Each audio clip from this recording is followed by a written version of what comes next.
Hello student, welcome to RS Public School. I am Nisha Bansal and today I am going to explain you reproduction part 2. तो इसमें हम पढ़ेंगे fertilisation.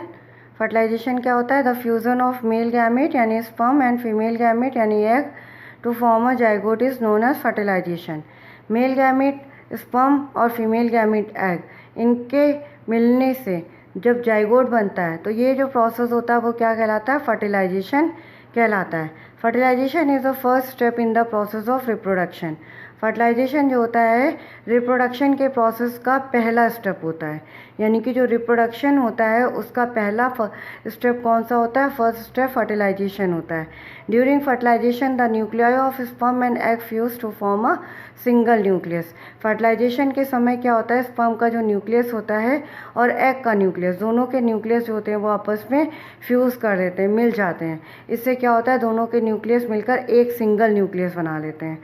ठीक है. Zygote is this fertilise egg and is a single cell.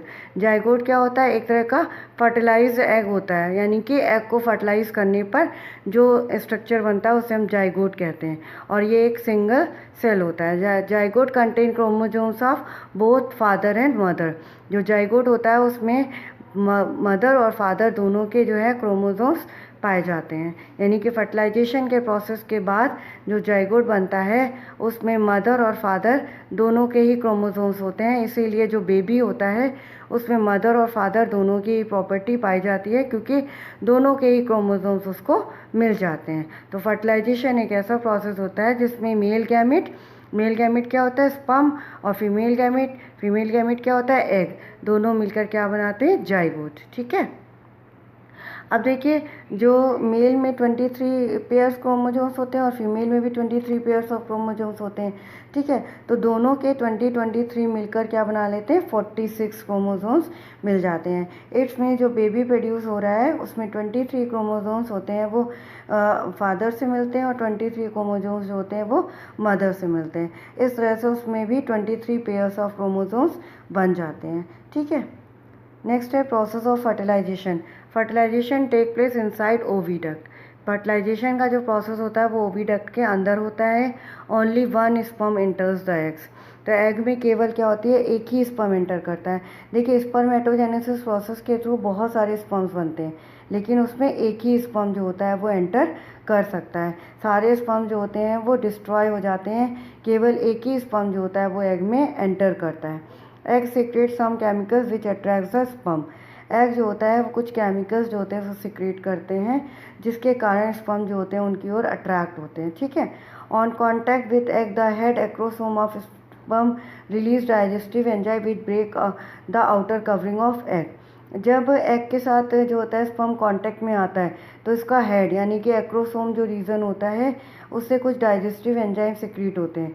ये जो digestive enzymes होते हैं ये एग के चारों ओर की जो कवरिंग होती है, मैंने बताई थी आउटर और इनर कवरिंग जो होती है, तो ये जो कवरिंग होती है वो टूट जाती है. ठीक है. इससे जो होते हैं जो स्पर्म होते हैं वो एग के अंदर एंटर कर जाते हैं और एग को जो होते हैं वो फर्टिलाइज कर देते हैं. देखिए, यहाँ पे एक फीमेल गैमेट एग दिखाया गया है और मेल गैमेट दिखाया गया है ना. मेल गैमेट स्पर्म दिखाया गया. अब स्पर्म जो है वो जब एग के पास आते हैं तो एग उनको अट्रैक्ट करता है एक तरह का केमिकल प्रोड्यूस करके, तो वो अट्रैक्ट हो जाते हैं. जब उसके पास आते हैं तो उसके चारों ओर कवरिंग होती है. अब कवरिंग को कैसे वो ब्रेक करते हैं? वो कुछ एक तरह का केमिकल सिक्रीट करते हैं, तो वो जो कवरिंग होती है वो ब्रेक हो जाती है.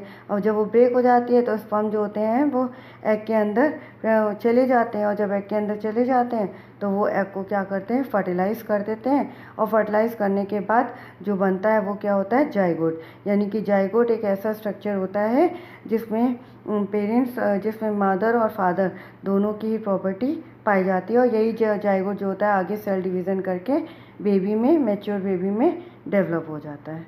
ठीक है. ये होता है प्रोसेस ऑफ फर्टिलाइजेशन. एक बार फिर से मैं रिपीट कर रही हूँ. फर्टिलाइजेशन का जो प्रोसेस होता है वो ओविडक्ट के अंदर यानी कि फीमेल के अंदर होता है और इसमें केवल एक ही स्पर्म जो होता है वो एग के अंदर एंटर करता है. सारे स्पर्म जो होते हैं वो डिस्ट्रॉय हो जाते हैं. स्पर्मेटोजेनेसिस के प्रोसेस के थ्रू बहुत सारे स्पर्म्स बनते हैं, लेकिन सारे स्पर्म डिस्ट्रॉय हो जाते हैं. केवल एक ही स्पर्म एग के अंदर वो एंटर करता है और जो एग होता है कुछ केमिकल्स जो होते हैं सिक्रेट करता है, जिससे कि स्पर्म उसकी ओर अट्रैक्ट होता है. फिर जब कांटेक्ट में आता है स्पर्म एग के, तो वो जो होता है वो एक केमिकल प्रोड्यूस करता है, जिससे स्पर्म एग के चारों ओर की जो कवरिंग होती है वो ब्रेक हो जाती है, वो उसके अंदर एंटर कर जाता है और जाइगोट बन जाता है। नेक्स्ट है हमारा types of fertilisation. There are 2 types of fertilisation. Fertilisation जो होता है वो 2 तरह का होता है, इंटरनल फर्टिलाइजेशन और एक्सटर्नल फर्टिलाइजेशन। जैसा कि नाम से पता चल रहा है, इंटरनल फर्टिलाइजेशन मतलब अंदर और एक्सटर्नल फर्टिलाइजेशन मतलब बाहर।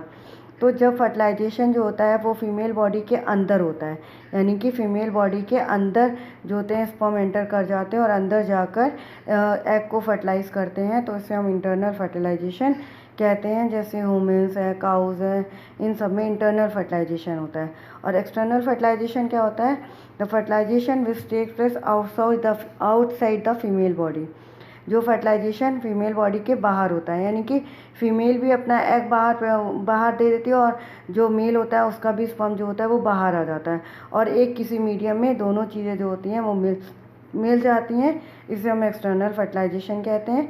जैसे फ्रॉग है और फिशेज़ हैं, फ्रॉग और फिशेज़ में जो होता है इसी तरह का फर्टिलाइजेशन होता है। नेक्स्ट है हमारा डेवलपमेंट ऑफ एम्ब्रियो। अब हमारा फर्टिलाइजेशन के बाद जब जाइगोट बन जाता है, तो जाइगोट से एम्ब्रियो का जो फॉर्मेशन या डेवलपमेंट कैसे होता है। After fertilisation zygote undergoes repeated division to form various cells and then develop into tissues and organ. The developing structure is known as embryo. Fertilisation के बाद जो जाइगोट बनता है उसमें बहुत सारे डिवीज़न होते हैं। एक सेल होती है, 1 से 2 बनती है, फिर 2 से 4, 4 से 8, 8 से 16, 16 से 32, इस तरह से ये जो सेल्स होती हैं वो बढ़ती चली जाती हैं और ये टिश्यूज़ में कन्वर्ट हो जाती हैं, टिश्यूज फिर होते हैं ऑर्गन में कन्वर्ट हो जाते हैं, और इस तरह से ये जो डेवलपिंग स्ट्रक्चर होता है उसे हम क्या कहते हैं? एम्ब्रियो कहते हैं। The embryo get embedded in the endometrial lining of the uterus. ये जो एम्ब्रियो होता है यूटेरस यानी कि मेल में जो यूटेरस होता है उससे एक लाइनिंग से जुड़ जाते हैं। एम्बेडेड मतलब जुड़ जाना। The embryo continues to develop in the uterus वॉर्म ऑफ द मदर। जो एम्ब्रियो होता है वो वॉर्म के अंदर डेवलप होता है। ये देखिए दिखाया गया है वॉर्म, तो ये देखिए एम्ब्रियो दिखाया गया है, ये एम्ब्रियो वॉर्म के अंदर डेवलप हो रहा है। ठीक है, तो एम्ब्रियो के डेवलप होने का जो प्रोसेस होता है वो भी मेल के अंदर ही होता है, फीमेल के अंदर ही होता है, क्योंकि फीमेल के अंदर ही फर्टिलाइजेशन का प्रोसेस होता है। तो इस तरह से फर्टिलाइजेशन के बाद जो जाइगोट बनता है, जाइगोट में एक सेल्स होती है, फिर उसमें डिवीज़न होता है, उससे 2 बनती हैं, 2 से 4 बनती हैं, 4 से 8 बनती हैं, और जब ये सेल्स होती हैं, एक तरह की जो सेल्स होती हैं वो आपस में मिलकर टिश्यूज़ बना देती हैं, फिर एक जैसे टिश्यूज़ होते हैं वो आपस में मिलकर ऑर्गन बना देते हैं। ठीक है, नेक्स्ट है the stage of embryo in which all the body parts can be identify is called a foetus.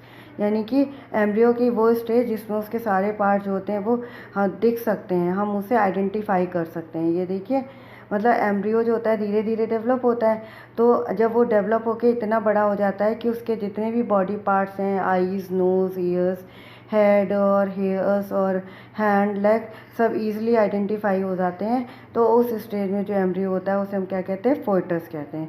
यानी फोइटस एम्ब्रियो की वो स्टेज होती है जिसमें हम उसके सारे जो बॉडी पार्ट्स हैं वो इजीली आइडेंटिफाई कर सकते हैं, अलग अलग पहचान सकते हैं। ठीक है, तो ये होता है हमारा फोइटस। अब हम पढ़ेंगे विविपोरस एंड ओविपोरस एनिमल्स के बारे में। विविपोरस और ओविपोरस एनिमल्स क्या होते हैं? Animals that give birth to young ones directly are known as viviparous animals. Example humans. वो एनिमल्स जो अपने जैसे बेबी को डायरेक्ट प्रोड्यूस करते हैं उसे हम क्या कहते हैं? विविपोरस एनिमल्स कहते हैं। जैसे ह्यूमन्स है, ह्यूमन्स में जो होते हैं उनके बेबी प्रोड्यूस होता है। काऊ है, काऊ में बेबी प्रोड्यूस होता है। कैट है, उसमें बेबी प्रोड्यूस होता है। रैट के बेबी प्रोड्यूस होते हैं। तो जो डायरेक्ट बेबीज़ को प्रोड्यूस करते हैं उन्हें हम क्या कहते हैं? विविपोरस एनिमल्स कहते हैं। और animals that lay eggs are known as oviparous animals. जैसे बर्ड्स ले एग्स, तो वो एनिमल्स जो एग प्रोड्यूस करती हैं उन्हें हम क्या कहते हैं? ओविपोरस एनिमल्स कहते हैं। नेक्स्ट है हमारा मेटामॉर्फोसिस। मेटामॉर्फोसिस क्या होता है? Transformation of larva into an adult through drastic changes called Metamorphosis. Example frog, silkworm, moth etcetera. तो जो लार्वा होता है उसका अपने एडल्ट फॉर्म में चेंज होना है एकदम से। जब वो लार्वा एडल्ट फॉर्म में चेंज होता है तो वो एडल्ट को लार्वा से एकदम मतलब मैच करना बहुत मुश्किल होता है, एकदम चेंज हो जाता है। तो ये जो ड्रास्टिक चेंज होता है उसे हम क्या कहते हैं, मेटामॉर्फोसिस। यानी कि लार्वा से एडल्ट तक की स्टेज में जो ट्रांसफॉर्मेशन होता है और जो बहुत ज़्यादा चेंज आते हैं जिससे हम उसको पहचान भी नहीं पाते हैं, तो उसे हम क्या कहते हैं, मेटामॉर्फोसिस। जैसे फ्रॉग है, फ्रॉग का जो लार्वा होता है उसकी एडल्ट स्टेज से बिल्कुल ही डिफरेंट होता है। सिल्क वॉर्म में भी ऐसे ही होता है और मोथ्स में भी ऐसे ही होता है। तो इस प्रोसेस को हम मेटामॉर्फोसिस कहते हैं। Metamorphosis of frog. The life cycle of frog contain 4 different stages. Frog की लाइफ साइकिल में 4 डिफरेंट स्टेजेस होती हैं। कौन कौन सी होती हैं? Eggs, early tadpole, late tadpole, adult frog. कौन कौन सी स्टेज होती हैं? पहले एग बनता है, फिर उससे अर्ली टेडपोल बनता है, फिर उससे लेट टेडपोल बनता है और फिर एडल्ट फ्रॉग बन जाता है। ठीक है। The hormone thyroxine produce by thyroid gland is responsible for Metamorphosis.